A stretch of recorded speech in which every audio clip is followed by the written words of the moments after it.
Apologies. Good afternoon, members, and welcome to this meeting of the Hampstead, Heath, Highgate Wood and Queen's Park Committee. As you're aware, the public element of the meeting has been live streamed and those participating in the meeting have given consent to their inclusion. The recording will be available on the City Corporation's YouTube channel following the meeting, and it shall be retained for up to 1 civic year. Whilst we endeavour to live stream all our public meetings, technical difficulties may sometimes prevent live broadcast. In these instances, we aim to upload a recording after the end of the meeting. All personal data will be processed in accordance with the Data Protection Act 2018, and for any further information on that, please feel free to contact us. Chair. Very much.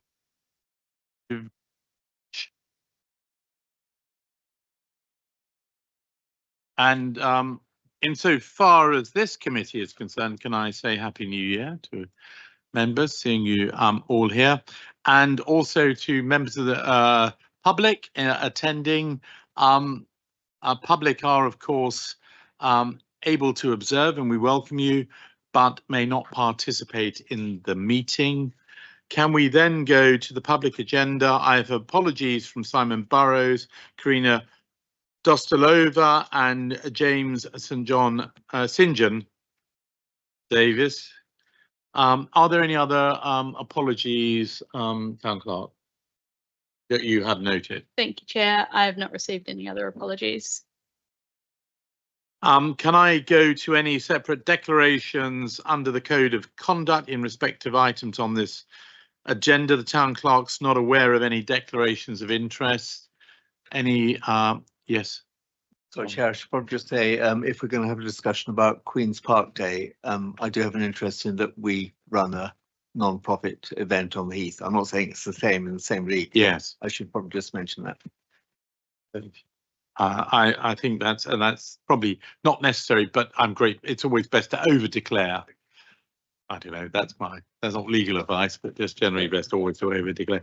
Okay, can we go on to the minutes? We have, you'll find in your pack, draft minutes, Hampstead, Highgate, Queen's Park Committee, and they're at 9 to 14.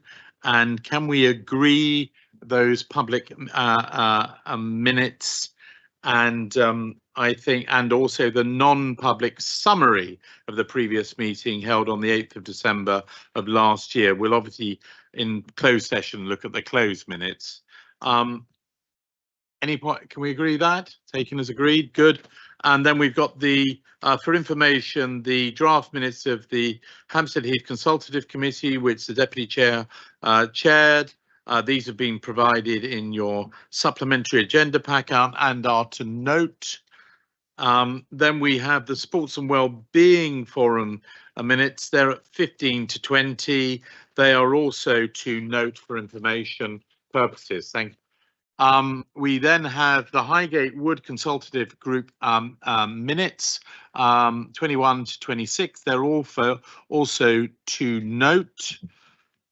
And the Queen's Park Consultative Committee meetings, 27 to 32, they are also to note. And we've been given of a matter arising from my deputy, well, not my personal deputy chair, but from the deputy chair of this committee, although he is a common councillor of the ward of Farringdon Without, which is a very fine ward. I'm trying to butter him up because I know he's going to be a problem. What is the anyway? That's the Bill. Will. Yes, thanks. It's as you'll be aware, the matter arising is regarding Queen's Park Day, and it seemed appropriate to pick it up now. I had originally asked for this to be a separate item, but it was going to be part of the fees and charges paper that's been delayed, so it makes sense to pick it up now. As you would have seen, it was a specific request back in December, but also it arose at the November Queen's Park Consultative Group. And it comes back to, I suppose, the support that we give for this community event. I think quite a lot of people around the table have actually been to it. I know some haven't. I provided just by email to people a sort of a quick summary of what it was about. There's 16 to 18,000 people who turn up on the day, the 40 plus charities that are involved. Obviously, there is some commercial element to it, but also there's a lot of entertainment and a lot of engagement, and also from our local councillors in Brent and members of the Greater London Assembly attends, as well as the local MP. So it's been a well-attended, well-supported event that we had previously charge a sort of nominal fee for. And I suppose what's happened in the last couple of years as we've been revisiting our budgets is there's been a move towards cost recovery. And I was conscious that this really is a policy decision we need to confirm or check about how we approach Queen's Park Day, because I do consider it's something that very much fits in with the purpose of the park, as people will have seen. But our role has been rather in the background. With that as a sort of introduction, and I got Queen's Park Association, so Area Residents Association, to just do a summary of all that's involved, because they basically run it with volunteers. But there is a budget, and they obviously need to make sure that works every year. And I know there's been deep discussion between officers and them about the way forward. So the kind of matter arising, I could encapsulate, is what is the recommendation for the support that we should give and should be giving to this year's Queen Park's Day, and also perhaps in the future. I don't know if we can, so to speak, make a decision about the future, or whether we need to see how this year goes. But I'd be grateful for an update, and also if there is a decision to be made, that it could then be dealt with as an urgent matter before we have to deal with the general question of fees and charges, because they need to know now if the event's going to happen at all later this year. It's one of those events you have to really plan in advance of. So that's why I've raised it now and really been banging the drum to get a decision that's clear for everybody. So really turning, I think, to Bill Cecil or Susanna Bear, who've been dealing with it, as to where matters now stand. Okay, thank you very much. If I say a few words then, and I hand over to Bill, we've had a lot of discussions. Look, I think this is a very good moment as well to explain, as you know, the transition from deficit funding and grant funding, and also the challenges, financial challenges, the Corporation of London faces. So, just before, and I'm very conscious that we've set various policies for our offices to implement, and Bill, our superintendent, has to be sometimes our face of it's much easier in the past just to have said yes to all of these things, and you become very popular. Our messenger is often going out now and giving things that are not popular, that things that well, maybe we can debate about, and Deputy Chair and I myself probably have different views on how core to our purpose of running Queen's Park the event is. I'm not saying it's not great, and it's not great, but we are funding the running at no charge to the council taxpayer these events, and we have set fees, we have set policies, and inevitably that has consequences, and we have to recover as a charity as much as we can in order to continue providing our core functions. Now, so I'm just setting that as a context, that not that it's going to be no. I'm going to hand Alison next to Bill, and then we can do questions. So I'm just setting that as a generality, not just to do with Queen's Park, but I'm going to be honest, as I've been honest before in the chair, with the shift in the things are going to be changing, I think, and it's to mislead people to think that the type of funding, there's going to be opportunities with grant funding so that we can raise alternative funding through the community, but that isn't going to. This is a change of funding structure in tight economic circumstances, where we've had decades of a very different and loose arrangement to operational funding. And so we're going to hear later on from our development officer, but this is a new post. So I'm just flagging up to members, this is not going to be the first time we're having these sorts of discussions. Sorry, not the first, it's not going to be the last time, whether or not I'm chair. So we have to realise anything we spend on these things is money that doesn't go elsewhere. I know it's a statement of the obvious. So I've given my sort of cold blanket generality, but that's not specific to this event. So Will the deputy and Bill and also the chair of Queen's Park have been in, as Will said, intensive negotiations. I'm going to hand over to Bill and to to say where we are, and hopefully we can move to some sort of decision of this committee. Thanks. Thank you, Chairman. So I'll just give some context and some background, and then share where we're at. I think members are familiar with Queen's Park Day. It's a very popular day locally. It's a day that officers in the corporation have supported for years, and for the avoidance of doubt, do continue to support. It's a day on the calendar locally.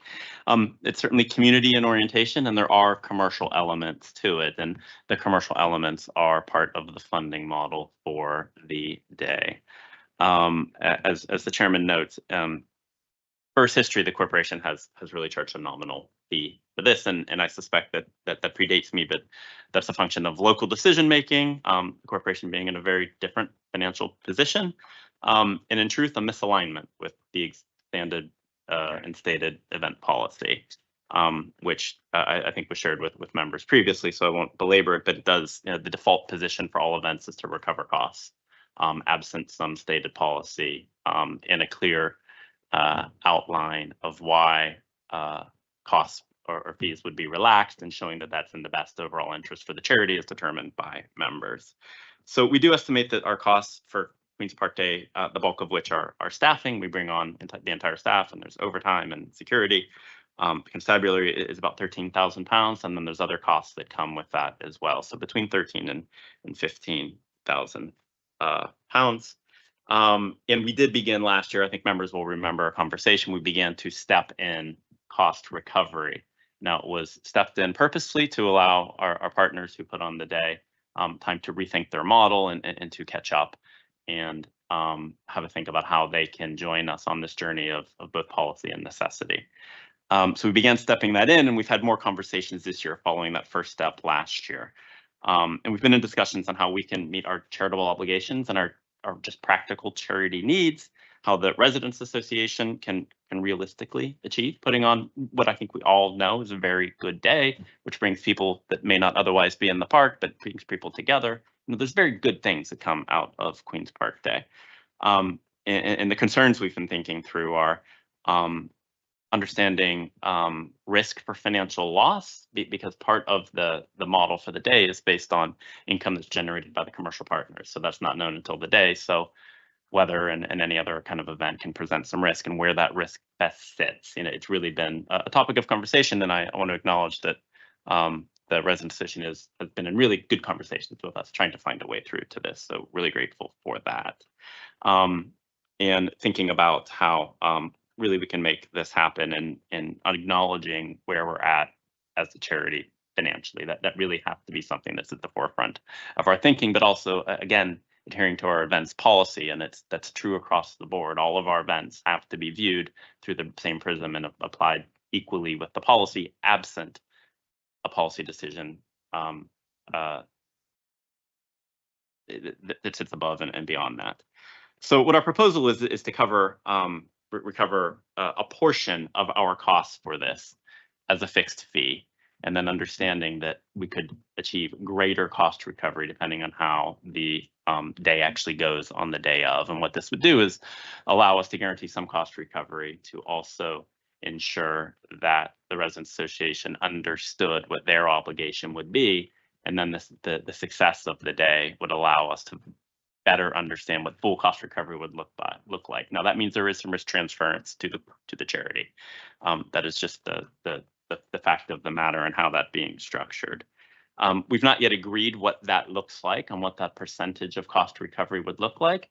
And what the members would have to do is determine that this is in the best interest of the charity, and really think about the day conceptually and philosophically. And I think it's fair to say that this is the flagship event and community event in Queen's Park, both for the park and I would say for the community. And the corporation has a chance to really show its good work and what it does, not only to provide the park, but to engage people in the park, and to bring people into the park and benefit from all the ways that open spaces and recreation provide really benefits to everybody in the community. So we've been thinking through that, and this is really what we're proposing is a a partial cost recovery, with greater cost recovery being possible depending on how it performs in the day. And understanding this would have to be a one-off, and this is really where the challenge is this is a flagship event, and the corporation, I think, should get appropriate recognition and acknowledgement for its role in this. Of course, this is run by volunteers, and we're really grateful for the Residents Association who puts this on. And acknowledging that this would be essentially the flagship event, which would provide the justification and the basis upon which a unique bespoke approach could be taken. So what we're hoping to do is to conclude conversations with the Residents Association in the near term.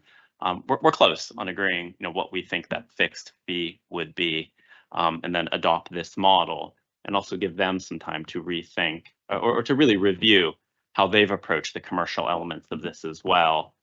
Local fundraising, local sponsorship, looking for other ways to provide support locally that hasn't been necessary in the past, but is now just a practical concern now, and give them some time to think through it collaboratively with us. We want to work together and to support them and really keep the day going.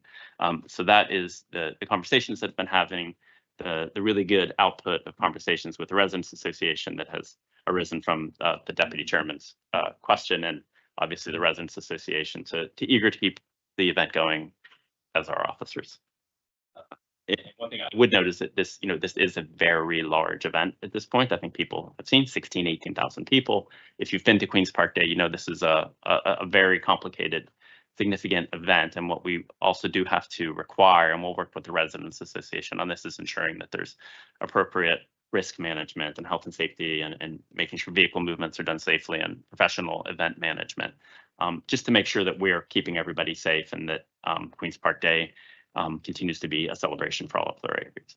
So, Chairman, thank you, Bill. Deputy Chairman and Chairman, that's my thank you, Bill. I just want to clarify a couple of points. I mean, one, before I put it out to questions, one is the issue. This is not about cost recovery, but whilst the residents are organising the event themselves, I think it's very important. I think there should be agreement with us that that the health and safety and all of those elements are to the satisfaction of our officers in terms of even though these people are volunteers, that this is they've got the appropriate insurance qualifications, because if something goes wrong on our property, all the people who said, "Oh, you don't have to worry about it," will be lining up potentially. Who they're going to sue? A residents association or the Corporation of London, who owns and runs the land, if something goes wrong. I'm just, as lawyers, positing worst case scenario. So I think that's a separate, seems to me, that's regardless of what decision we make on this event this year, that's one issue. The second thing is any decision we make is when we put the date for review. Now, the reason I say this is because, going back to my opening remark, as we're all aware of, and I know when Will was chair, he pushed very hard, quite rightly, to get clear answers on the charities review and the move to fundraising fund from deficit review. We're still in that process, in the sense that we will be making business cases for the year after next, I think. For all the open spaces, we'll be given a budget. So just when you're thinking about how long we put in place this arrangement, have that in mind, because it may be that we want to review it sooner rather than later. But I think the key issue here is we've got an event, and those organising it need to have a decision in order to know it can go ahead on the day. I don't think I've got anything to add at this stage, but Alderman Gowman, you had a point. Thank you. Yeah, well, a couple of things really. One is I don't know how far people having stalls on the day at the day. Sorry, I haven't ever been actually. How many of them actually try and raise money? Are they charities that try and raise money in their own right? And if they were, then obviously that might seem a bit odd that we're I mean, maybe they're not, so this is a non-point, but it would be odd that we're as a charity subsidising them to raise money for their charity. And then the second point really was around, you know, obviously the association QPARA will be themselves spending money, I guess, on putting up stalls and all the rest of that, and their own out-of-pocket expenses, advertising and things.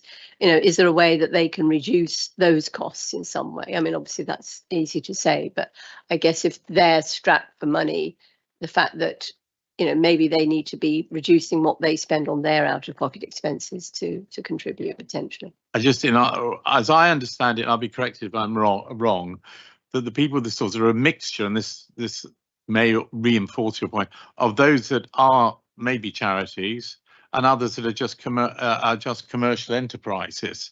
And that also raises into question why we as a charity should be subsidising them. But and then the other question is with the Residents Association, Bill can tell you how much they do, but my understanding is their annual fee is £10 a year to be a member of it. So these are things that we're asking them to re-look at in terms of for the way ahead. But Bill, you might be able to answer that question. I don't know how much the Residents Association are actually putting in terms of money. So just to come back, you're right. There are some stalls are commercial in nature, and some are charities who are, as I understand it, based on the briefing note that the Residents Association prepared, is their largest engagement or fundraising day of the year. And what that fundraising looks like exactly, I don't know if they're taking money that day or if it's making people aware that this is a potential recipient. I suspect it's a spectrum. On what their costs that they're putting into it, I don't know. It's a good question. We do have a breakdown, and I think they've been very forthcoming in discussing the need to look at their side of putting the vent on, the same as we are looking at. And I think there have been some good faith conversations on that. What the concern is by QPARA is if they do pay for cost recovery and are held to a fixed amount and the day is unsuccessful, then they have potentially incurred a loss. And where one of the sticky questions comes is it appropriate for our charity to accept that risk? And what we've tried to do is find a way to essentially split it and acknowledge this as the banner flagship day, and it is a way to engage the community. I hope that's responsive. Councillor. Did want to say something. Pointing. No, I do. Yes.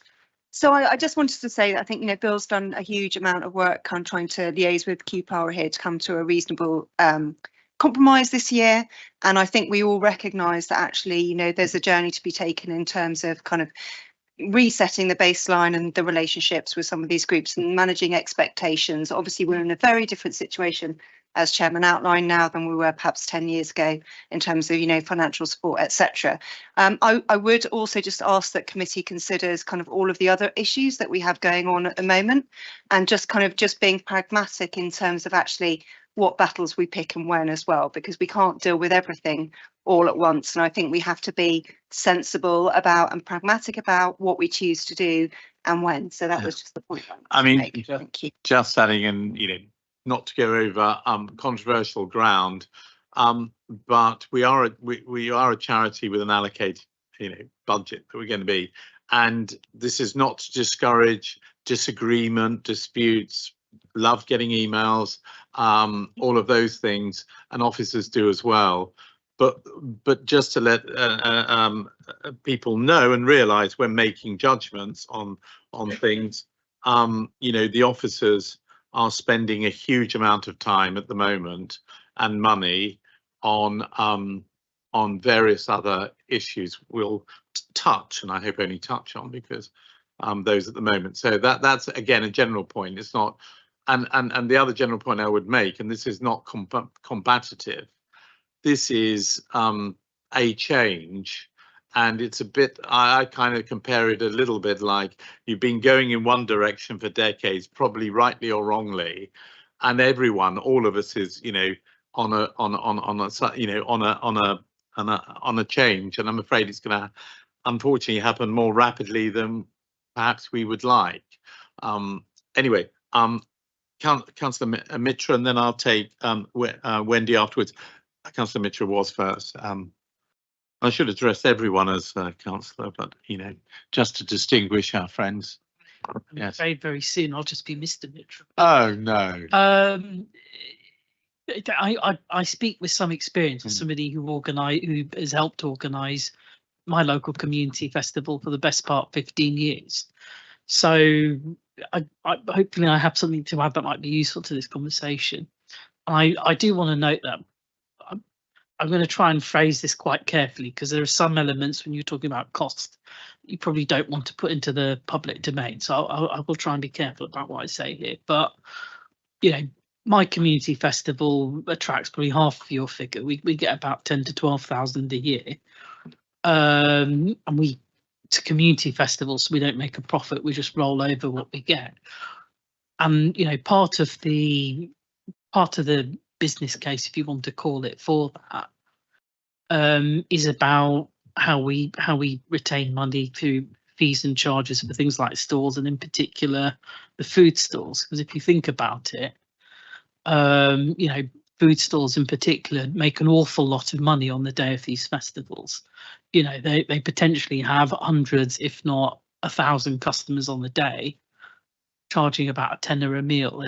There's an awful lot of money being made there, and certainly for our festival we did have to substantially raise our fees on them, and that did you know, that did recoup a number of our losses.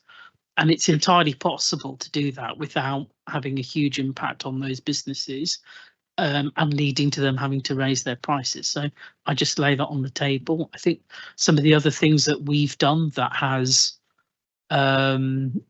have been helpful is, you know, we have some of the events are pay for events, and that covers some of the costs, not a huge amount.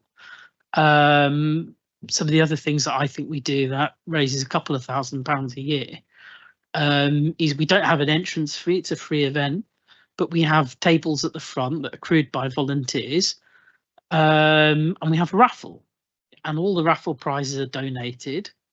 I don't know how many times I've been for tea at the House of Parliament, but you know, Good politician by the way. well, yes, very much so, yeah.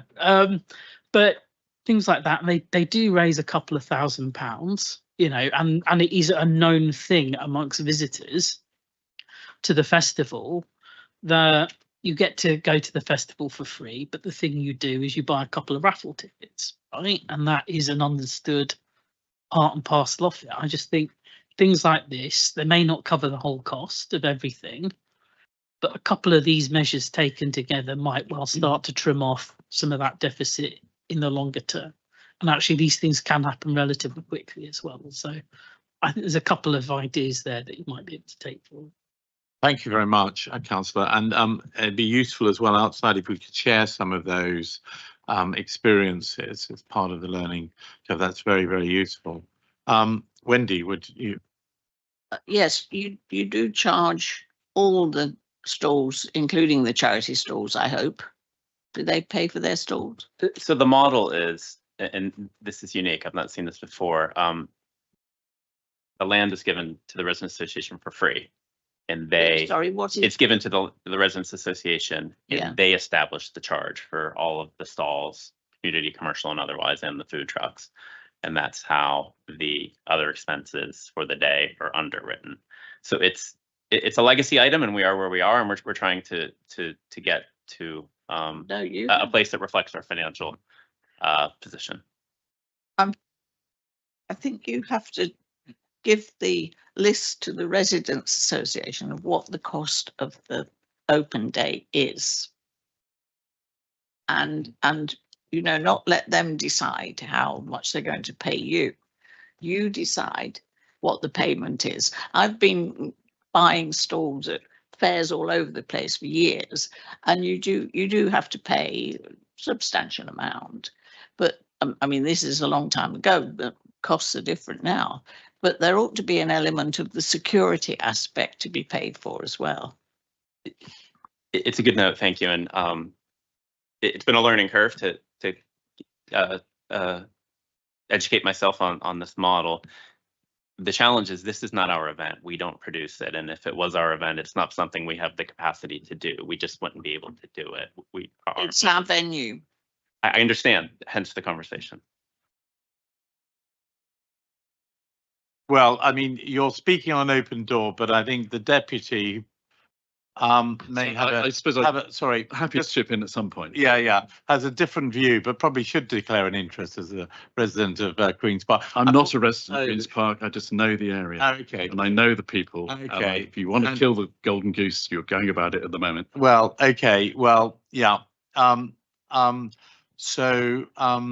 It's a model that doesn't exist in any other. Well, anyway, let's just say it's an unusual model. John, first of all, thanks. I think we should give Bill and the negotiators a fairly free hand.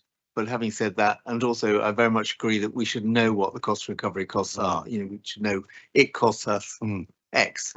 Having said that, it seems to me rather a bargain that you get 16,000 people involved in the open space, which is part of our remit. It's what we want. It's roughly £1 a person. Sorry, my maths is not that good, but actually in terms of what we're putting in, you get a lot out of it. And maybe we should go for a percentage of that. Maybe, as somebody mentioned, in a stepped way over a few years, so that rather than saying here is the bill now, saying right, year one, it'll be this, year two, year three. I mean, the proposal is not that we withdraw all funding from it. That's not on the table. And it may be that we look at the end of the day ahead when we do all the number crunching in the future, that we, having gone to what is a more rational model, in the end we still pay the same amount of money and subsidize the same way, as you say. But we've got to change. I think no one, I think even Bill wouldn't be suggesting that this model is the right one. And if we adopt it here as a principle, then, you know, it's difficult to resist. And I'm not difficult to resist because I would, but, you know, other open spaces, other events saying, well, why don't you use the same model? What's special about that? It's not about, first thing is the principle and change. So, Tim, can I, Thank you. You're next, yeah. Just a couple of brief points. My understanding is the Residents Association run this. They set the charges for the stalls, etc. So I think that's fairly straightforward. As far as the city is concerned, we charge them the cost of providing the officer time and the staff, if I understood it correctly. And what Bill is saying is that's between £13,000 and £15,000 per annum. So that's the way it works. That's the current model. It is what it is. If it is to go ahead, the Residents Association who are organising it will want a degree of certainty. So I don't think we can leave it that you'll negotiate over a period of time. They either it's either going to go ahead or it isn't. So that's the first point. And just to be slightly helpful. On page 234, the Highgate, Wood and Queen's Park operational finance progress, it suggests that the underspend is £14,000. Why don't we via that from this year to next year? But in future, I think we should say to the Residents Association, you need to find a sponsor for this particular event. Thank you. And then Simon. I am sympathetic to us in one sense. If we find a way, even if it is funding it for this year, but if we do, it would then be for review next year, than having an unspecified. I think we've got to grasp. I mean, we've got to grasp the nettle for the certainty of the residents, and but with a clear signal that you know that we need to change the model. I mean, whatever the outcome in numbers is, this model is just unconventional, and I don't think. Oh, I hear from Will, and sorry, I didn't want to say you were in Queen's Park, but Simon next, and then I'll Will, if you want to come in at the end to comment. Yeah. Yeah, so forgive me, David, and I just profoundly disagree. So I've been involved in the running of this sort of event and larger for a number of charities, in particular in students, as a trustee and a student myself, including, for example, students putting on the largest fireworks display in the northeast of England. So we had between sort of 30 and 40,000 attendees on a space. I've been involved in a number of third sector organisations and unincorporated associations that run in exactly this way all over the country. There are town halls and church halls and village halls being given out without costs to allow for the facilitation of community activity all over the country. I'm not supporting the model necessarily, but I am saying it's not unusual. And goodwill has been at the heart of community relations for generations. And so to suggest that we need to commercialise or businessify those relationships is in principle, I suggest, wrong. The second thing, though, is that when you have an object to facilitate in the park recreation, and we have the biggest recreational event of the year, attracting 16,000 people, this goes directly to our articles and charitable objects in respect of what it's delivering for us as a charity. So as a trustee, I'm very conscious that we shouldn't do anything to upset this balance. The second thing is I've been through the process of this business case change in a university where they wanted to review in exactly this way the sorts of structures and arrangements that had led to us using what they viewed as their property for free. And I am a bit concerned that £15,000 is a very round number. And the other thing is that I don't know the basis upon which the figures are done. So is it actual cost or is it on a kind of charge out rate? Because a lot of organisations view best practice as we have X amount per officer per day rather than analysing the actual costs. Okay. And so I would like either in a review in 12 months time or as part of this review to know the basis upon which the costs have been calculated. But can I just say, I think this is exactly the sort of thing that we should be funding however we need to. And wherever we find that money, this is exactly the sort of event that is going to foster the kind of community relationship we need. If anyone that's seen their previous material will know the extent to which they are trying to fundraise. So if you look at the online programme from 2014, you will see business after local businesses plainly supporting through payment of money, through sponsorship for this event. I've got no doubt that this event is a break-even event in all likelihood, and that there's some risk on this residents association every year in that, regardless of whatever vendors are taking away. And so let's not us be a part of upsetting 16,000 people using the park as recreational users when that's our charitable object by this businessification of a relationship. Let's leave the goodwill there. Let's reduce the cost to as little as we are able, and be very careful about saying, no, we want a commercial model, we want to recover all our costs, because these people are doing our job and we've just been told we don't have the capacity to do this.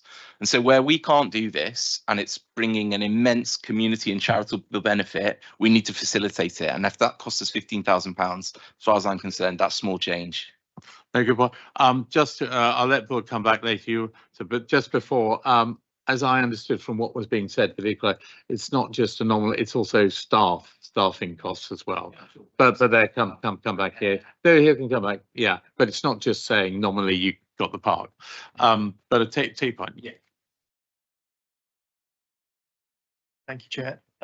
Just picking up on that, I do wonder whether we're looking at this the right way around, and whether we should actually be looking at it from the perspective of our charitable aims, and whether we should be asking how we can support it rather than how we can recoup our money. Yeah. I also think the point about which battles you fight and when is a really good one. Yeah.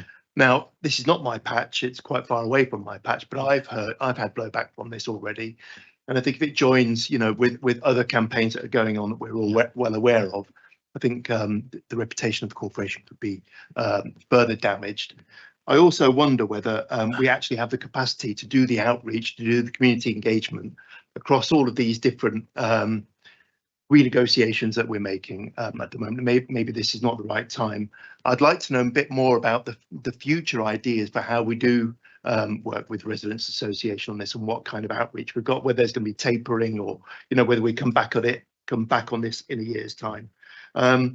So I've got a lot of questions about it, and I'd like to hear your points and also to hear from Will as well. Thanks. That's fine. But just to repeat again, the proposal was not to withdraw funding, this is to get the discussions. But, and just to go back, your points are right in terms of what we're doing.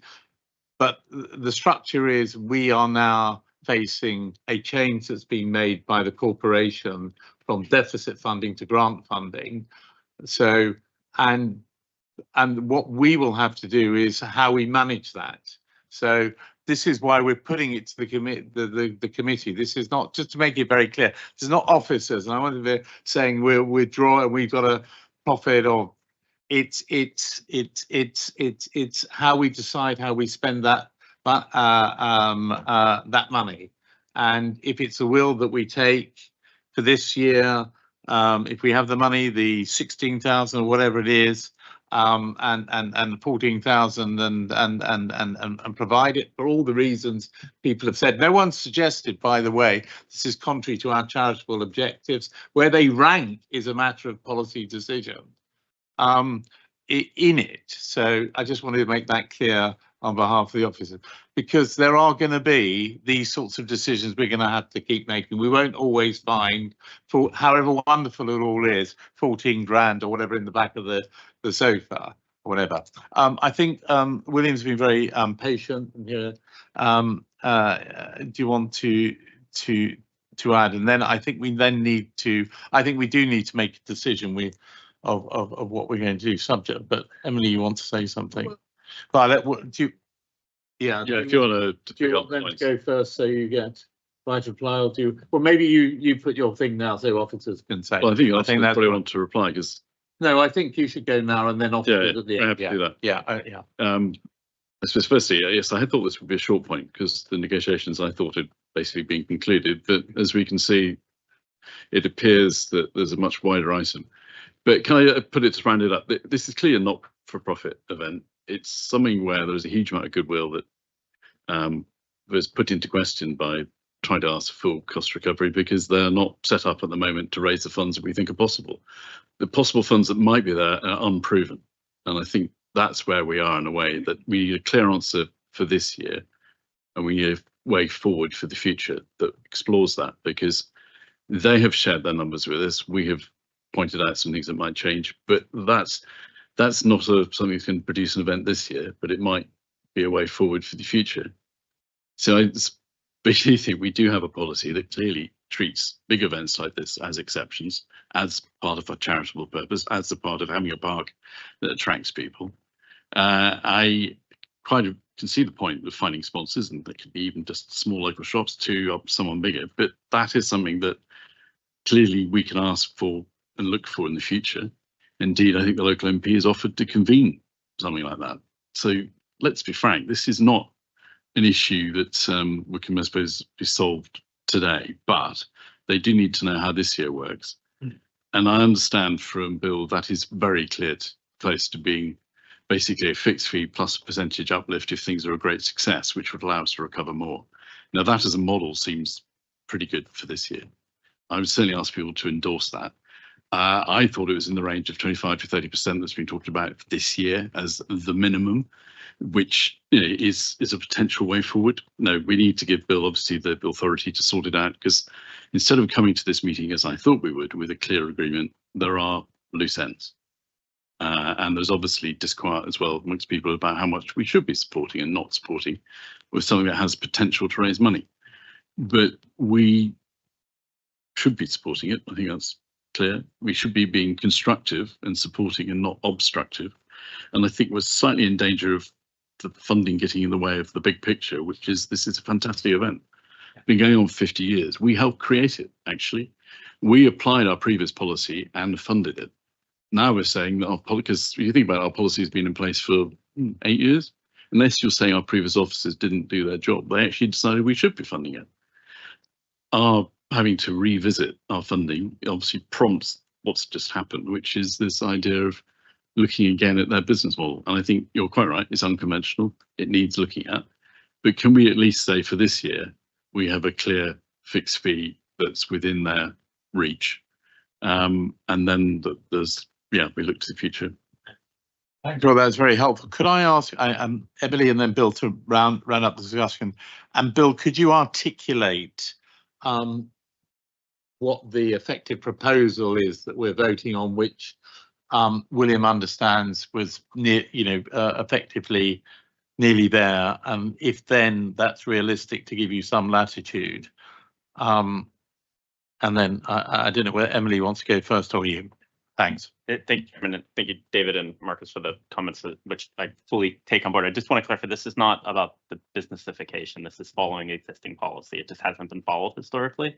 And we are under a mandate from both members and the Chamberlain to follow policy and to recover costs. That is what's written in our policy. There is a carve out for members to determine that a carve out is appropriate if it is in the best interest of the charity, which is, of course, why we're having this conversation. And again, just at risk of being repetitive, we want to support the event. We want it to continue. We see the benefit that I've been there. It's wonderful to see people there and kids running around and all the great things that happen. That's not lost on anyone. I am concerned, I would say, though, because I think there, and I know this is obvious, but we're in a different financial position than we have been. We are on our knees as officers. We are overworked and overstretched already, and there's only so much that can be done. So as the chairman said at the beginning, there's going to be a lot of conversations about priorities in the years to come. That is just the reality of it. The reason we're be able to maintain the Part 2 Green Flung standards and win London awards is because the officers are going above and beyond and working out of contracted hours. That cannot continue if for no other reason it's unsustainable. So we do have to follow our policy, but we just have to be practical because we, of course, want to provide Queen's Park for the next 150 years. Including Highgate Wood and all the other spaces. We did itemize the cost. It's not just a round number. We went through hours times. Are you on overtime? Are you not? What is the cost of an additional? We really went through that in detail. Yeah, I mean, we really put a lot of thought in this, and we're having good conversations. We're almost there, and I'm confident, we will be there. I had a good conversation with the chairman of the organization this morning.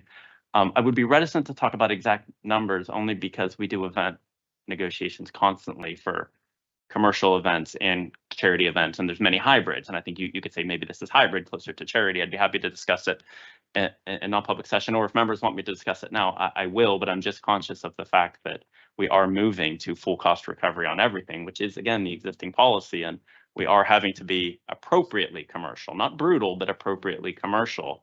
And that means that a lot of legacy conversations have had to be revisited over the years where the corporation, for whatever reason, has just not been commercial. And I suspect because it hasn't had to be, but that's where we're at. But I will take your steer on how quantitative. Well, given, I think it's pretty clear, this is a case where if we could, it's clear that in terms of weighing up the competing views, and if you were going to put the two sort of views, the chairman and the deputy chairman, I think between us we could be trusted. I wonder if people would trust us then to approve. You've heard the deputy chairman, you've heard me, and we're civilized barristers, but you also know we've expressed our views, that you'll know that this isn't a stitch-up. So the views that have been expressed by Simon and others, I think are very much those of the deputy chair. Could we then, given what Bill has said, deal with this as, I don't know what the term is, emergency action? The delegated authority to the town clerk in consultation with the chair and deputy chair. Yeah, which although it's delegated to town clerk, it's effectively subject. Oh, Emily, you better speak before I. Fine. Thank you, Chair. It wasn't about that particular decision, but more about a wider principle, and that is, we do hold a lot of events, many of which are organised at third parties at our sites. A lot of those are giving community benefits. That's absolutely true. But I think we need to be a lot kind of clearer about actually asking those organisers to clearly demonstrate to us and articulate to us what the specific benefits are, both to the charity and the site. So rather than just saying this event delivers great community benefits for you, okay, so what are your KPIs? Kind of how are you relating that to our charitable objects? Because at the moment it's very loose and it's very hard to actually demonstrate what the specific benefits are, both to the site and the charity more broadly. So I think we can work on that as officers, but giving more guidance, you know, to and instructions, you know, in to our third party event organisers on actually, you know, what benefits their events are delivering for our communities and our sites. Okay, so I think first thing we make it, this is for 1 year subject to review, because there could be lots of things like that that we would ideally want to work out, but which I suspect that we may.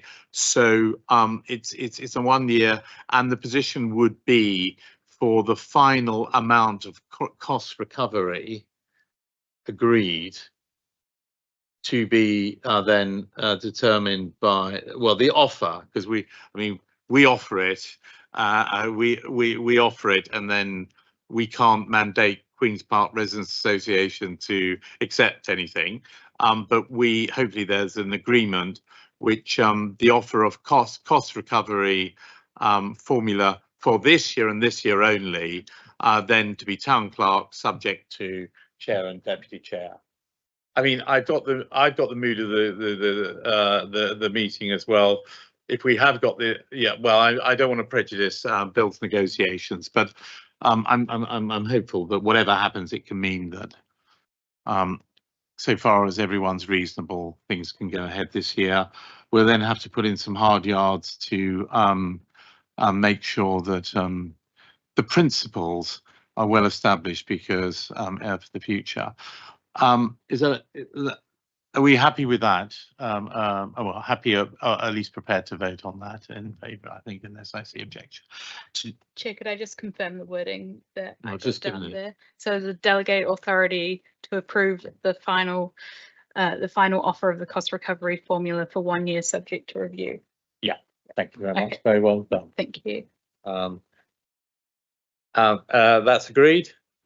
I just emphasize as well, just so that we know and we're all aware, but we are, I'm not saying officers are having to work beyond the call at the moment, and we do have to recognise that. Anyway, can I thank everyone for a really good discussion there and the raises.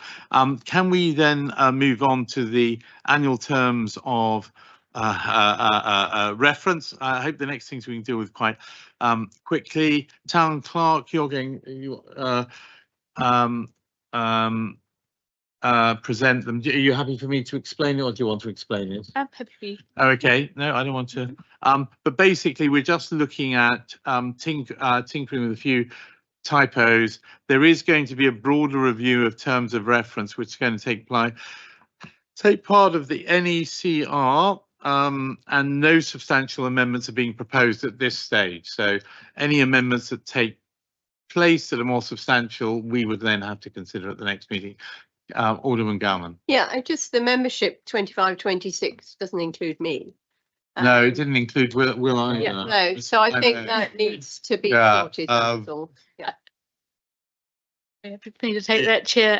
Yeah, thank you for noting that. So those terms of reference were from the court appointment last year, and they'll be updated. So anyone that was reappointed this year is the reason that they're not on the membership, and this is all updated before the committee is appointed at this fall. Can I just make a point? I don't think that's actually what's happened here. There's something more fundamental. It's the second time I've been missed out. Okay. There is something wrong with the system. This is not just a repeat of last year. Because could you please get that right? Yeah. I find it embarrassing that I've had papers in front of this committee in which apparently I'm not a member. That can't be right. I think you were chairing it for most of the time. So anyway, there we are. No, we've got to get that right. I don't think we're correct, are we? All right. Yes. So one other point. John Tim. Sorry, he was first. Sorry. Thank you. Just under London Wildlife Trust, I understand they may not be providing a new member. I sincerely hope they will, but if they don't, we'll be able to look at another organisation who could come in their stead. I haven't one in mind at the moment, but I can come back with ideas. The answer is I thought they were, but let's come back to you on both those questions, if that's all right. Thank you. Tim? Yeah. I just got to say, I don't think this membership list is right, because John Foley came off before. Yeah. Before the court meeting, setting this at 25, 26. Yeah. It's all wrong. I think it's rubbish. I know. I think it's got a wrong one completely. Yeah. I know. I know. I know. Sorry about that, members. Yes, so all the vacancies and all the membership, we'll make sure that's updated. What's appointed at court with all the up-to-date membership. Yeah, but again, I mean, we do need to get this right, not least for making people feel valued. And that's not the main reason, but you know, the other thing, just to point out a small point, just to bear in mind, and it's a point that we can discuss outside or whatever. It is a concern to me, and this is a city corporation thing, that we continually carry from time to time absent places that are not filled on the committee. I think that's the current position now. I'm going to get the town clerks to look at, please, the amount of time that we've ever had a full membership, and that's a matter that we can maybe discuss outside. But I would include also those who are not corporation members in that discussion. And it may be how we, other reasons, but since we are looking at the membership, that is a matter that I long had a concern with. Okay, subject to all of that, hopefully we can approve the terms of reference.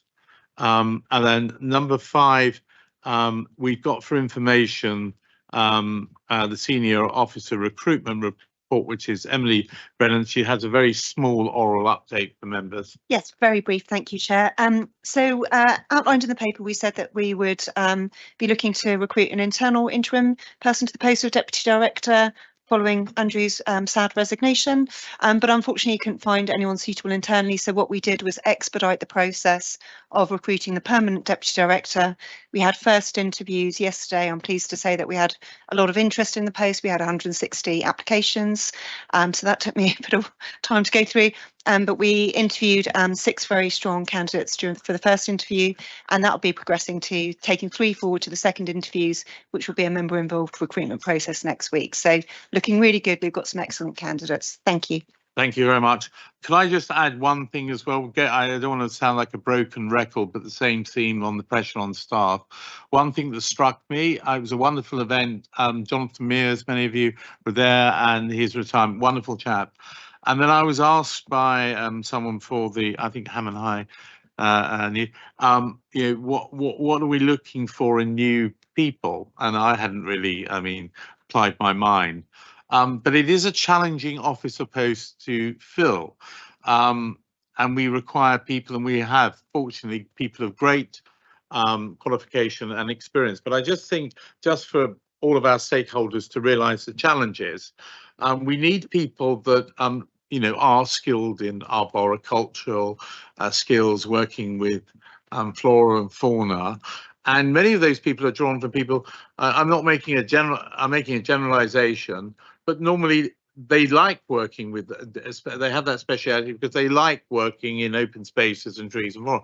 Now our spaces are heavily populated with people with opinions and interaction, and so we are recruiting also people at each level that will also have to engage from time to time with members of the community. Now that's all part of the job, and that's what makes they special and interesting. But it's just so that we're alive to that. It also means that we're looking for, within a group, an even smaller number of groups. There are some people, this is not personal, who they want to work with lots of trees and things, and therefore they don't want to work on our open spaces and deal with people and be surrounded by, cars and other things.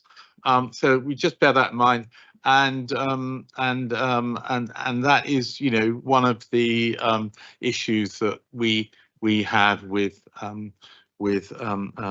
recruitment. The other thing to also bear in mind as well, which is wonderful, and which, as a matter of policy, well, I say policy, it's not adopted policy, it's what I would like, and I think others, and I'd like in due course, if we can utilise those. There is no so sometimes you get on the train and bus, leave work behind and whatever. There isn't. So again, another point when we're looking to recruit, and also in our dealings generally with our officers, just to bear in mind, which we, you don't always reflect on. Anyway, I just added that. Can we then move on for information to item 6, and Susanna Bear, who you know already from, it's just her report is for information overview at the moment on fundraising. Susanna, is there anything you want to update? I'm not encouraging it, but no, I'm not, or discouraging it. But and then if members have any questions they want to ask, but Susanna, is there anything? I think you do. No, thank you. Just to say that obviously it's we're at early days with fundraising, and as you'll be aware, my role takes into voluntary income, but also commercial income, events, volunteering, filming and comms. But so this is really setting out the steps over the next 12 months where we can bring a strategy to you sort of this time next year. But yeah, very happy to take questions on the report itself. Yes, Jim. Thank you very much. The only thing that seems to be missing from this report, an excellent report, are the outcomes. There should be regular reporting back to this committee of monies raised. I want to see what we're achieving, and there's no point in leaving that until this time next year. I want to see a regular report. Thank you. I suspect, are we happy to add that in, even if it is not very much or zero at this stage? I think, anyway, I think it's a good idea. Yep. Just note we're still waiting for clarity on what our final budget will be. Obviously, that's what we're discussing, and the corporation is very much coming from a standstill on fundraising. So there's a lot of infrastructure and policy work that needs to happen. We're of course doing what we can as quickly as we can. We don't even have an ethical guideline. We don't have a policy on what we will accept, what will we sponsor, what won't we sponsor. So a lot of this is going to have to be built in real time. So it is going to be a multi-year effort to step up fundraising efforts. But of course, we will report back, and we're already pursuing applications and opportunities where they arise. Thank you. So Bill 7,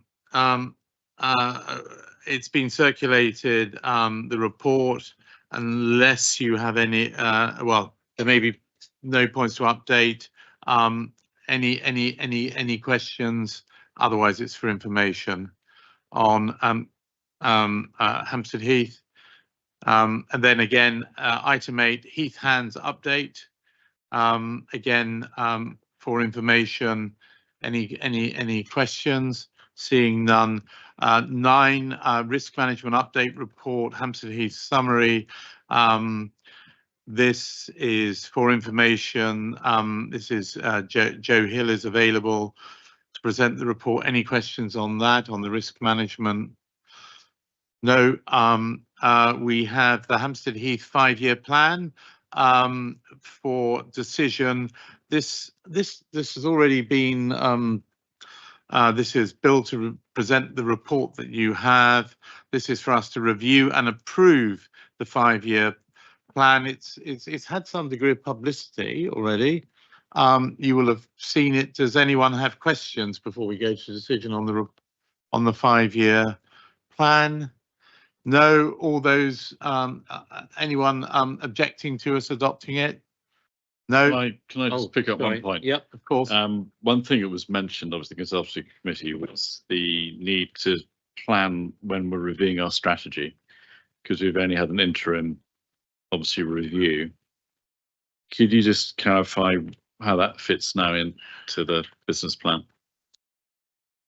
Thank you, Deputy Chairman. You're right, that was raised. I thought it was a very good point and an omission that was pointed out. It has been added to this version. I have updated to reflect that. And we would begin thinking about the next Heath strategy. And I do notice, thank you again, Chairman, that there's a typo. It says we'll begin it this year. We will not. We will begin probably next year, which will give us time to do it in time for the next 10-year cycle. I will make that amend in the final version. Thank you for catching that. Thank you very much, Deputy. So can I take that? Unless any objections, I'll take that as passed. 11, for information, we have the operational finance progress report on Hampstead Heath. That's for information. Any questions? Otherwise, we can move on to item 12, which is the Hampstead Heath revenue and capital budgets report, which is for decision. And we've a number of officers to speak to that. But first, Katie, I think you want to say something. Thank you, Chair. And just wanted to give a bit of context here, particularly in relation to paragraph 7, where I wanted to just update members that we have gone to Finance Committee with the concerns that were raised by this committee and the other natural environment charity committees in terms of the base funding and that funding for a safe level of operation. Bill mentioned it earlier that staff are working overtime. We are stretched, and actually that core operation is at risk. So I took that to Finance Committee. They have agreed a contingency. I'll let Marguerite and Naranjan come in on the detail, but they have done that subject to a business case that demonstrates that actually what we are asking for is health and safety critical. Now, I emphasize that point coming back to the earlier conversation we were having around events, which I apologize I came in late on. But I think I just want to emphasize that when officers are bringing you proposals for how we recover costs, it is not about becoming a business. It is about that financial sustainability. And our Finance Committee will expect that we are recovering costs where we can, and we will be reasonable in how we do that. But this kind of contingency that we've been given will be very much for that safe core operation. And that's what we have that is our main, that's our primary objective here. And we will obviously be working on that business case. Hopefully the next couple of months we will have that secured. But I will allow Marguerite and Naranjan to come in on the detail of that. Just before they do, thank you very much. Over in Callover, we discussed Deputy Chair and myself, and what we are, the Chair and Deputy Chair are proposing, and the officers assisted in drafting this, is to amend the recommendation to add review and approve the proposed draft revenue budget for 2026-27 for Hampstead Heath Charity for submission for approval by the Finance Committee. And this is the added point which is underlined, and it follows the wording. I'm grateful to the Town Clerk's Department that other open spaces have put, I think Epping Forest as well, noting and adding to the risk register the risk that if the funding sought from Finance Committee is not forthcoming, there will be a risk to service delivery, and noting the contingent, etc., etc. So the Chair and well, I've asked, and the Deputy Chair, and we would like to, well, I suppose we should formally propose Chair and Deputy Chair for that to be added to the proposed recommendation. I'm assuming that members are in favour of that addition. That's agreed. So that's the recommendation that office. If I could ask officers to then speak to. Thank you very much. Marguerite. Thank you, Chair, and thanks for the introduction. That saves me some of the detail that I had here, which is great. So I would like to feedback from Hampstead Heath Consultative Committee, who have been asked to put any questions and comments for the committee to discuss. We will provide detailed answers to each of their questions that have been provided to us, and share that with the Chair, Deputy Chair. But mostly the questions are around points of clarification and understanding. Concerns have been raised about the sufficiency of funding, the importance of the rebaseline ask, and the importance of that being an ongoing uplift. There's an opportunity for that business case that we will be making for additional funding to emphasise the need for that to be ongoing. There were also questions on the funding of future capital projects, and we would reply that under the grant funding model, the charity will still be able to request capital funding from the city, and also we would hope that the new model will support any asks externally to support capital projects, which will obviously be prioritised in line with the fundraising strategy and needs of the charity. There were questions around reflecting assumptions on changing operational requirements and fundraising potential, had that been considered for the future.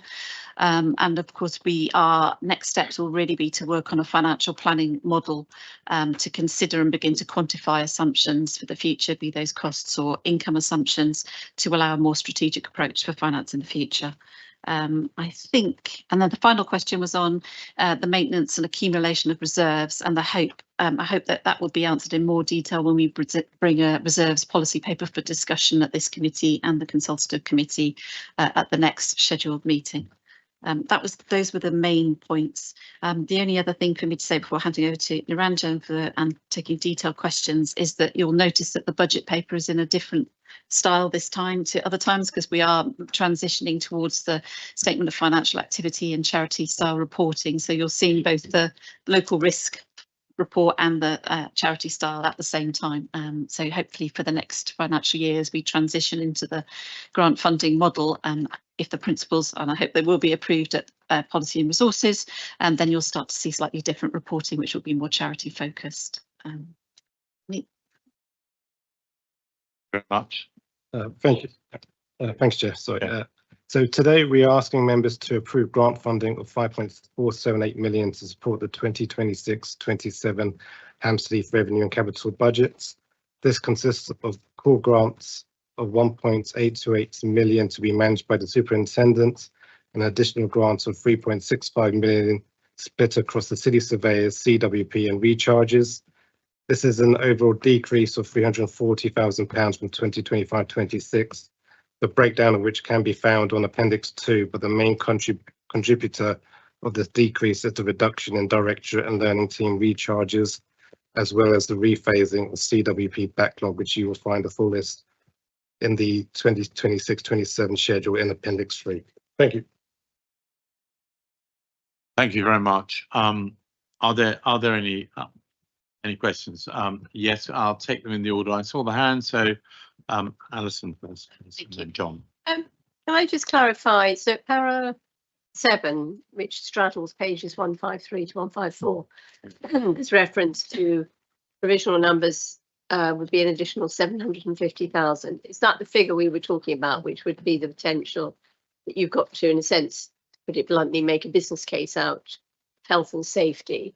So if that comes into the, and it isn't in the figures at the moment, so that would be an additional sum. So just on basic numbers, instead of making a 340,000 loss, we'd be making a, I don't know, 410,000, not profit, of course, but a surplus, yeah. And would that be in any way clawed back, because that seemed like, quotes, a surplus? So thank you. Just to clarify that there isn't a loss from an unrestricted core operational point, that all of the budgets have been put together to break even, but it didn't include all of those extra rebasing requests that are essential for that safe operational model. So the 750,000 would be an increase to the baseline, again, to allow operational break even. But why it gets confusing on looking at these budgets is if you've got the other elements like CWP or any capital spend or corporate recharges, their movements are showing a change year on year. But in fact, that 750,000 would enable break even, but on a bigger resource basis. So Simon, I've got you, but first John. Sorry, again, clarification. So assuming we get them, thank you very much for working on that, all those who've been pushing for it. Yes. If we can get the extra 750,000, am I to understand that as a lot of that be going on staff costs, that will then run on in future years? The 750,000 is a provisional number, which is based on Bill's staff model or future required staff model, but only those health and safety elements. So it fundamentally is around constabulary and sort of employment of what are currently casual roles. So it is but the ask in the business case will be based on a sort of a further review of that, and it could include non-staff and staff. You know, it could be that the number that comes out at the end is a bigger number or a smaller number, likely to be a bigger number. And that is part of the business case that needs to be made to Finance Committee. The actual Finance Committee delegated approval for the contingency is for a one-off, but the case will need to be made very strongly for this type of cost, that it is something that will need to be agreed year on year and therefore be, ongoing. Sorry, I raised that because if you're employing more constables, it'd be quite nice if they were there on the long term rather than just one on an annual basis. No. I mean, without going into it, you're aware of and it's grateful to officers that we've got this provision in the budget, but it's still a matter that we will have to justify. And then, as I understand from Katie, and she'll explain it, if I get it wrong, some of it, if we justify it, is likely to then carry forward. And I'd hope if we're employing an extra constable, there's no point, or well, there is a point, but not so much point, as I hope most would agree, if you pay and train the constable, you employ them for a year and then get rid of them, it seems, for obvious reasons. And so we'd hope that others might only be able to justify them, or be regarded as having justified them, whatever we think, on a 1-year basis. So I think I've got to put the note of caution. I don't want to sound like always a wet blank, but the 750,000, we can't think that one will get it guaranteed. And again, it's going to be officer time. And this is the other thing, we're going to have to spend time and money to try and get it, because they'll be writing reports and justifying this when they're not right. I mean, this is one of the problems. It'd be nice if we had discussed outside just how this statutory process of consultation with all the groups all the time, which we then officers have to write reports and all of this, and it would be good perhaps, and I'll think and discuss with officers, if we can have the equivalent of a way day brain at some stage. I've just thought of this, but I haven't, but I've only just mentioned it. But we could have some discussion for all of us about some of these issues, because every time we say officers have got to do something, we're going to do it to get money. It's taking resources to do it. So I hope I've explained that, Katie. But so we can't just take the $750,000 and think it's there for the year, or it's going to roll forward for 3. Yeah. Yeah. So just to explain, so because it's a 1-year contingency, it doesn't necessarily mean that they're thinking just 1 year. I think what it does is it gives us the breathing space during this financial year that if we make the business case and we're successful, they've actually got the money in the budget. So obviously that would then buy us the time to say, well, actually, you need to put your money. Now, this is in the context of a very constrained city's estate budget, but actually we would make a case to say, actually, this money needs to be here and not somewhere else. And that's what they're saying. They need to be convinced of where they need to take it away from to give it to us. But that gives us the time to do that.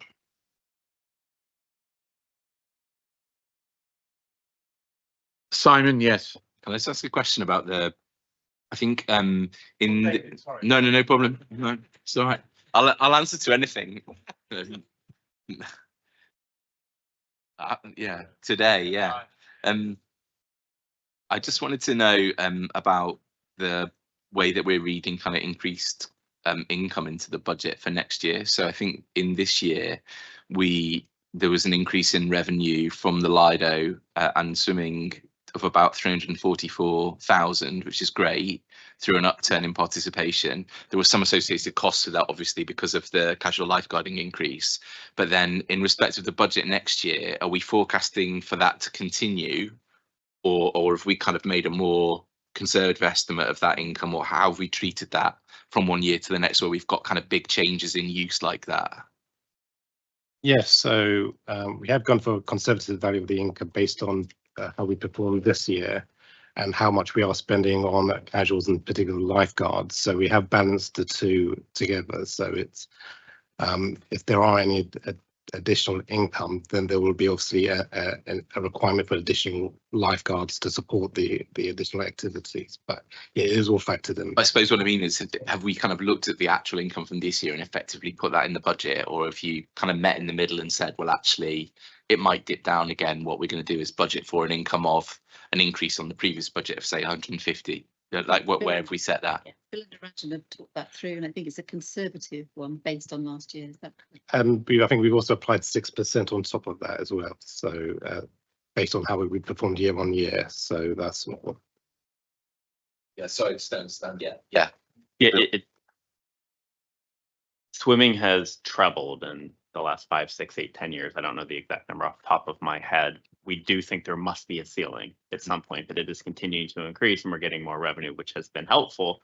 As our engine notes, there will be additional costs that come related to that. But every year as we look ahead, we do a conservative estimate of growth, assuming that we are going to reach that ceiling at some point, or there may be a retraction. We're becoming increasingly conservative because it has increased for so long. It is a bit of a parlor game, but we are taking a quantitative approach to try to make sure we don't overestimate our income for all of the obvious reasons. Because what I want to know is what's the starting point? So do you kind of add the 344,000 from last year's increase and then say we've increased year on year, we're going to go 6% above that, or have you started from a point lower than that? We base it on the previous year, but we look at the trend in the last, it's 3 or 4 years we looked at there, and I can't remember off the top of my head. I know this is just like one example. I'm sure there are loads, but I just want to be clear because there's quite a lot of money. So we've effectively in this budget that we're being asked to consider now, there's an increase anticipated in revenue even beyond the 344,000 from the previous year. That is what the data and usage is showing us, is that the increase is continuing year over year. Okay. Yeah. That feels quite I mean, I have a little bit of concern that that's not actually that cautious, because I think for those of us that use these facilities, they are well used, and I think we will fast approach a point where it's difficult to get a slot in the Lido, and you know, the pond revenue is obviously a bit dependent on usage, but those in the summer is pretty full there as well. I don't know how much do we know. I'm just concerned that if there's a drop off and we lose £200,000 next year, that wipes out some of these figures that we're talking about elsewhere in the budget. It's quite fine. It's a completely valid question. It is something we talk about, it feels like endlessly. And we are very conservative. When we do, you'll see when you get to the end of the year, we're starting to show or project and understand that is not the case. We're cautious because we don't want to overspend. If our revenues are lower, then we have some headspace to make sure that we've not overcommitted ourselves on the spend. We are doing a significant review this year because the new leisure management system will come online, which is going to take, I think, 4 different booking platforms and put it into one bespoke fit for purpose thing, which will really allow us to do not only quantitative analysis of users, but financial as well. It should have happened years ago, but we're at where we're at and we're implementing it this year. What you're saying is something we're actively talking about. We hope to now have a better tool to project that. And I think, you know, your point is well taken. Also with car parking, we've seen that increase significantly, but that is largely related to the introduction of ANPR last year. So that's catching up when we know that that is defensible. And we think that over the next year or two, that will begin to stabilize and we'll see what the compliance rates are. But it is something we're talking about, but you're right. It is, we're trying to be cautious. I mean, yeah, I just want to feedback. I think 6% increase on an increase of 344,000 this year is not cautious. I think that's probably optimistic. I think that's probably where we've reached already. That would be my gut, and it's difficult. But I'm just saying that as a swimmer who uses those facilities, not as somebody who's got access to the data. But it sounds like we've got imperfect data, and so as a sort of assumption, I'm a bit worried about that. I'll discuss with the Chamberlains. Yeah, no, it's, well, sorry. So sorry, one thing I'd also say is it's a great question. I think moving into the new grant funding model, that assessment of risk in terms of what we're budgeting and, you know, income and resources will become more important. So it's a point well made. No, it is. And I mean, it's not just, you know, the Lidos. You look at the ponds and a lot's can well, both Lido and ponds, but can turn on what the weather is like. And also just going back to the 5-year business plan, and it's only put there as discussion, you know, up for discussion, but also, and I don't know what impact that would have, but on swimming, you know, currently the mixed ponds close other than, and we remove the lifeguards and we only have the club, and up for discussion is whether we extend that. Now, I'm making no judgment on how much capacity that would have and how much revenue, but it's another factor. And just again, not just in this change in funding arrangements means quite rightly, and this is the thing, and it's really good the members are raising, we're going to be looking at all things that just previously people just, you know, deficit funding, well, that was it. No need to raise any external funding. Can I ask though that we, with the position we're in, we've noted on the risk register, Tim. Again, on the income side, can I just ask the finance officers with regard to the investment income projections, what happens if interest rates come down to 3%, or is the corporation guaranteeing that we will receive that? Because there's another example of where there could be a hole in the budget. Is one of the key principles of the grant funding model that there is risk and reward in terms of investment income. So that endowment income in the past, where it overperformed, that would have been absorbed back into the city, but this will be shown separately as self-generated income, and so the risk and the reward sits with the charity in the new model. So, well, I'm guessing what you're going to say. So what basis has it been calculated on? What interest rate? So I couldn't tell you that off the top of my head. It is managed still through, the central treasury team, but well. So I mean, ideally, I think we've got to get budgets passed now. But, and this is the thing, I want to flag up for officers, and I think we need to have a report back. If now we're on risk and reward, hitherto we have. Our money has just been put in with the city. None of us in this capacity, some of us might sit on the relevant committee in another capacity, but as trustees of this trust, none of us have any impact. So the risk and reward, we actually have nothing to, risk and reward, as the name suggests, is relating to what you as a trust we do. So we're gonna, it seems to me, and I raised it a while ago in conversation when we were looking at this, but I think we'd ask officers and from the Chamberlain's department to come back and see what new mechanisms are going to be put in place in the next financial year, that we actually have a meaningful input into risk and reward and actually are appraised of the investments and the investment decisions, and query, should we have direct representation?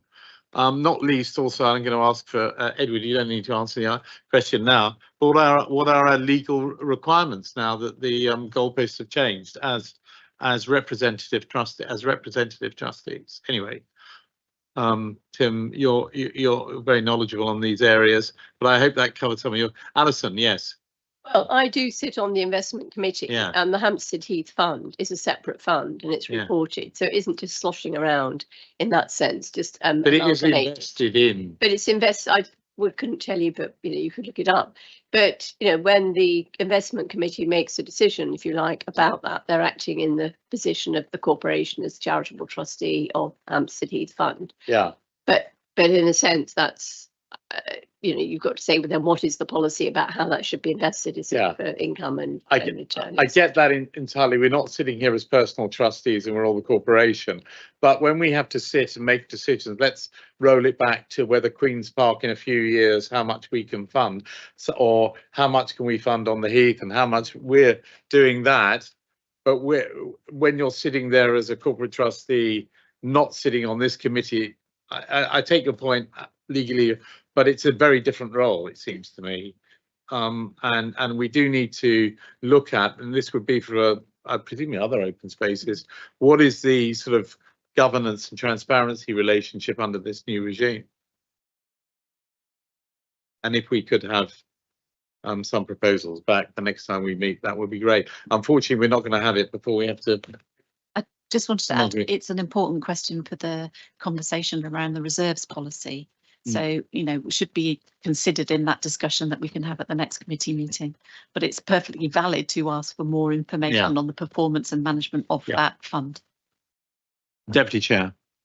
Yeah, can I just follow up on that? Because it's obviously really valuable to have had the work that's gone into the business case that might be also called rebaselining, but it doesn't seem at the moment to include the reserves fund. I know, for instance, West Ham Park, which I suppose is a year ahead of us in the cycle, you have identified a potential figure for the reserve fund as part of this contingency arrangement. How is it proposed to do this for Hampstead Heath and indeed the other two that were open spaces we're responsible for? And whilst I've got the mic, can I just make a plea for the report to actually talk about gross revenue? Because when you read the summary, it looks like we're having a reduced budget, and it's not. We're actually keeping the 11 million or so this year, of which we're asking less from the centre than normal, which is why it's a good news story, but it's completely missed from the way the report's written. But that's just a reporting point. The question is, what is happening to the reserves, and how does that relate to the contingency? So just to take that, so when in presenting the proposal for the extra funding to the Finance Committee, we put in two elements to that. One is around rebasing and the other is around transformational funding to support the transition to a grant funding model. As a proposal, just a provisional proposal, and in recognition of concerns raised through the discussions on the grant funding model about reserves, we put in a, we made an assumption that 1 month of free reserves, i.e. not tied up in any restricted or designated funds, should be there for all the charities on transition. For the Hampstead Heath charity, there is already 1.5 months worth of free reserves within the charity. So that ask hasn't been made for Hampstead Heath. If you know, in conversation when the restricted funds discussion, sorry, the reserves funds discussion at the next meeting takes place, there is, you know, there is an ask there, then that's something to present. But from a reasonable basis, given the city's estates challenges, what we put in is to sort of help charities such as West Ham Park, who have no reserves whatsoever, to give them sort of a 1 month's operational basis for reserves. And there's been quite a lot of challenge that, you know, charities out there, that 1 month isn't sufficient. This is just a marker. This is just putting that issue on the table, and the situation is different for each of the charities, but Hampstead Heath, as the charity among the 8, is the one with the most reserves, and that's primarily due to the endowment fund, and there isn't another charity who has an endowment fund to that degree. So if we can then, I don't know which officer will be coming back on it, but I think we do need to have a much greater insight into our investment portfolio. I just give it that term, and if that can be reported back to us, and also with recommendations, certainly in terms of us. Are you going to use again the word governance? But I mean, it's not necessarily, and we can be legally advised as to whether the current structure discharges the duty because of the city is the sole charitable representation. But certainly, so far as the management of the respective open spaces is concerned, it's through this committee the functions are delegated. And so it does seem to me that we've got to at least have a greater sight, if not input, into that aspect. So if officers could report back, I'd be grateful. Can we, subject to that and with the amendment then, and I thank everyone for their contribution, approve the recommendation as amended? Thank you all very much. Emily, we've got Hampstead Heath Ponds verbal update. Emily, can you update us on the ponds? Thank you, Chair. I mean, I think members are all aware and have had a copy of the consultation report and the focus group report. So hopefully you'll have found that interesting and useful reading. We've had follow-up meeting with council today, and we're working on our schedule for the proposed development or the planned development of the policy. Obviously, looking at what factors we need to take into consideration in coming to draft that policy, which will then go through an agreed governance process, starting off with Hampstead Heath Consultative Committee, obviously coming to your committee for consideration, then to Policy and Resources for the final review. We'll also be holding some engagement events and opportunities for members to come to sessions with Tonic, who run the consultation, to actually ask any questions that they may have. So there is quite a sort of detailed programme of events and schedule that we're working on, but that will culminate eventually in the plan to take the policy to Policy and Resources to in June, I think we're looking at this year. That's correct. That's the current timetable. And the other matter, I think, Emily, just to add is, although members will be aware, the judicial review application Edward, you're going to update us on that. Okay. I'm very happy to, Chairman. Yes. No, go on. So, yes, we received the judgment on Thursday last week. It's a very good result.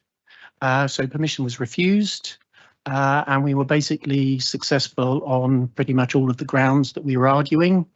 So the judge agreed that there was no formal decision last year, which is what we've been saying all along.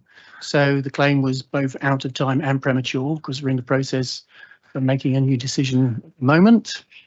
The judge agreed that sex matters do not have sufficient standing to bring the claim. It would be much more appropriate for a person who'd been affected by the policy to bring the claim. The judge also agreed that the correct route was the county court for claims such as this. So those are all sort of procedural arguments, but so the judge didn't have to consider the merits of the claim itself. But she did say that the arguments were not so obvious or overwhelming that it changed any of her other considerations. So I would call that a win on all points. Thank you very much, Edward. And you correct me if I'm wrong. The position is, so far as those proceedings are concerned, our understanding is that's the end of those particular proceedings. Yeah, well, I thought there might be a possibility of a renewal in the Court of Appeal, but we had a conference with counsel today, and he seemed to indicate otherwise. But yes, anyway, subject to that, we'll wait and see. But that, and so far as my understanding was that there wasn't, but we'll wait and see. But thank you very much. Unless there are any questions on, yes, sorry. Just kind of follow up, because at the consultation committee, it was announced there would be a February the 10th briefing about the report. Because as you've mentioned, those who speak in the cycle of decision making, the consultation committee comes first. But I think even February 10th was only intended to be a kind of a briefing session. This is what the report is, these are the issues, sort of thing. What's the thinking of that? Because obviously that's quite imminent if it was happening, or have we shifted our timescale and looking at it in a different way?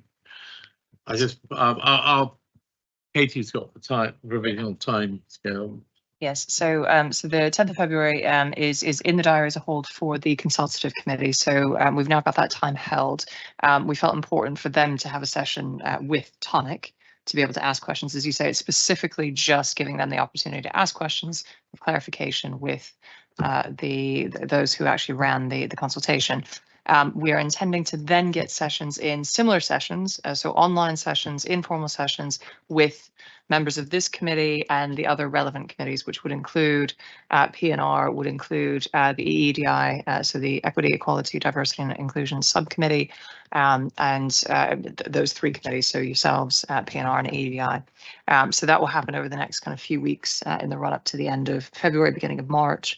And then that is kind of stage one of the decision process. Stage two is where we start to then bring back the proposals in relation to what options you have in relation to the access policy, but also the facilities as well, given what we have received in the consultation report and the other factors that we will be bringing to your attention, if that makes sense. Thank you.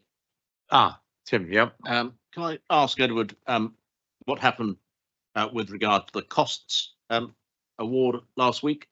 Was it each side, or was it all cost the claimant?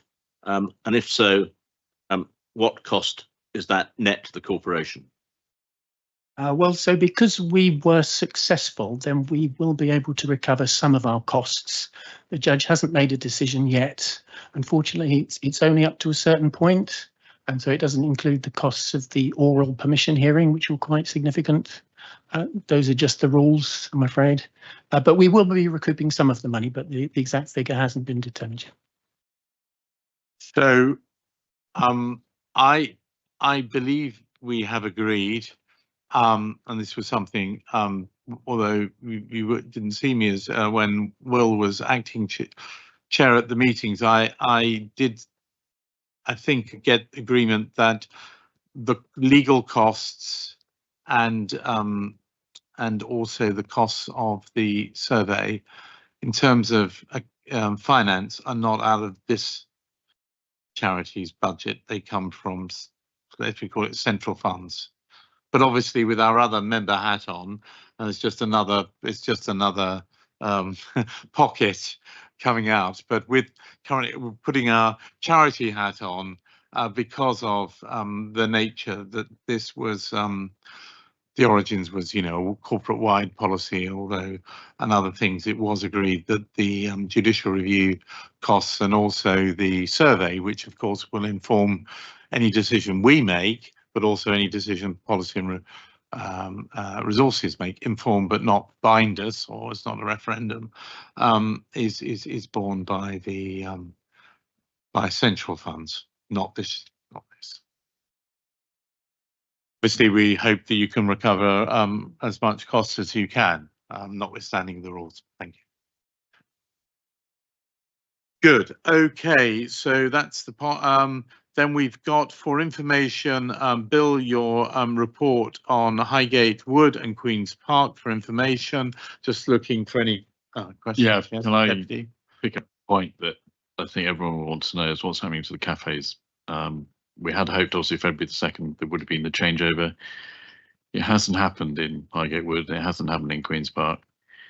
Could we have, I suppose, a sort of clarification of what people can expect in those spaces? Yeah. Edward can explain the legal situation. The position, as I understand it, is that a pre-action letter has been served by. Do we want to be doing this in public? No. Okay. No, that's in the public domain. Some of it's in public and some of it isn't. I think Okay. it just, but my question would be in terms of what people can expect to see on the ground is obviously important in coming weeks. Well, as I understand, well, as we say, what is in the public and nothing to do with legal proceedings is Parliament Hill, the exchange has taken place. And in respect of the other cafes,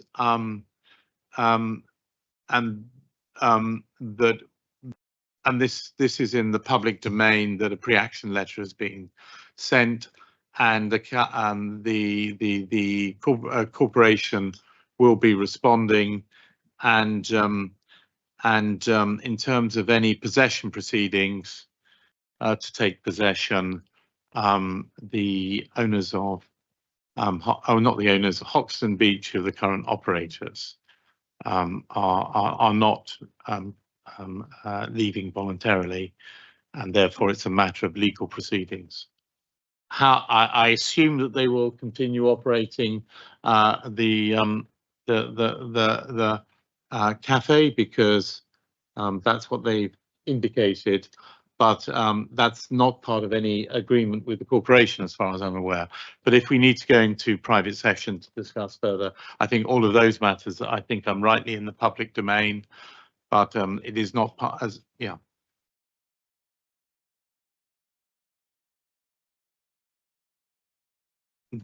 Bill, anything? Just one note on my report. Yeah, thank you. I failed to mention this during the Heath Assistant Director's report. There was going to be a series of extraordinary meetings to consider the ponds matter. Those extraordinary meetings are no longer occurring, as members are aware. That extraordinary meeting was going to be used to consider the fees and charges paper, which has to occur before the beginning of each fiscal year. Because that meeting is no longer occurring, what is happening is we will do consultation through email, and then we will work with the town clerk, the chair, and the deputy chair to progress that through the urgency procedure, and that'll be reported back to the committee. But I will consult, as normally, with the consultative groups, and we will consult with the management committee through email as well. So I wanted to make sure members were aware of that development, given that the extraordinaries are no longer occurring. Thank you, Chairman. Thank you very much. And if we can then move on to your report on Queen's Park.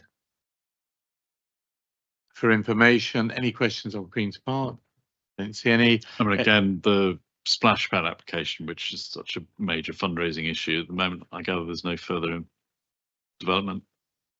No further development. We continue to raise funds through local donations, which we're grateful for, but we are awaiting to hear back on a grant application. We hope by the next committee meeting we'll have a substantive update.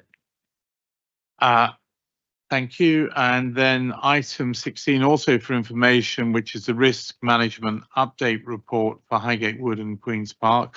You have the summary on pages 179, 198. Any questions relating to that? None I see. Highgate Wood 5-year business plan. That's for decision. That's for the Assistant Director. Bill, anything you want to add to your report? I'm not. No, thank you, Chairman. We just need approval. So are we happy to approve that 5-year plan? Yes, unless I see any of Queen's Park 5-year business plan, unless you wish to add, Bill, anything, so you know. Can we, any objections to that? Can we approve that? Good. Then we've got Highgate Woods Queen's Park operational finance for information. Any questions on that? None. Then we've got Highgate Queen's Park capital capital budgets, and obviously the details are different, but I would assume Katie's point that she made before runs for this budget, and also can I have you second, please, Will, the same amendment to be made to the resolution in terms of the risk revenue if we approve this budget, which I obviously hope we do, but noting and adding to the risk register the risk that if the funding sought from Finance Committee is not forthcoming, there will be a risk to service delivery, and that is for decision, and if there is any discussion, but I suspect a lot of the discussion in principle, I will assume members carry over to each of the open spaces as far as applicable, so we don't need to repeat it, but if there is any specific point. No. Can I then put that for approval? Any objections? All approved. Good. Questions on matters relating to the work of the committee. The town clerk is not aware of any further questions to be raised in open session. I don't see any. I have none that I consider to be urgent, and then I propose that we go into a non-public agenda. And you see the motion, which is the matters related. Do I need to read the motion out? No. Could I have a seconder for that? Will, can you second that? I'll let Councillor Richard please agree that we can enter in the minutes of him because the last one. So can we turn off, wait until streaming? Can I just check? It was mentioned by Councillor Mitchell, this might